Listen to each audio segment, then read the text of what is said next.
எல்லா வீட்டிலே பாருங்கள், எலி பிடிக்க வேண்டுமானால் எலிப்பொறி வைத்திருப்பார்கள். அதில் என்ன வைத்திருப்பார்கள்? ஏதாவது ஒரு கரவாடு துண்டு, தேங்காய் துண்டு வைத்திருப்பார்கள். இது திறந்து கிடந்தது. ஒரு எலி அந்த பெட்டிக்குள்ளே போனது. ஆஹா, என்ன அருமையான விருந்து வைத்திருக்கிறார் என் எஜமான். நல்ல பெரிய வாசப்படி வச்சு நான் உள்ளே வருவதற்கு உள்ளே விருந்து வச்சிருக்காருன்னு தேங்காய் நல்ல சாப்பிட்டது. சாப்பிட்டு அது வாயிலே அதை கடித்த உடனே அந்த பெட்டி பூட்டி கொண்டது. சாப்பிட்டு முடிச்ச பிறகு பார்த்தது, எங்க பார்த்தாலும் கதவும் இல்லை, ஜன்னலும் இல்லை.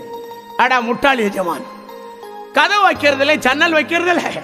உள்ளே வரும்போது கதவு இருந்தது, எல்லாம் மூடி கிடக்க.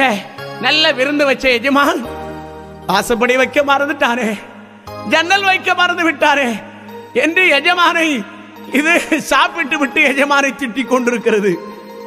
எஜமா வந்து பார்த்தால் அந்த ஜன்னல் வழியாக, அந்த ஓட்டைகள் வழியாக, இரும்பு கம்பிகள் வழியாக சுட தண்ணி மேலே ஊற்றுகிறான்.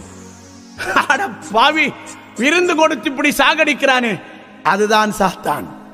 உங்களை பாவத்தினால் நிரப்பி, மகிழ்ச்சியாக்கி, அசுத்தங்களால் நிரப்பி, உங்கள் வாழ்க்கையை அடித்து உங்களை நரகத்திற்கு கொண்டு செல்ல பார்க்கிறான்.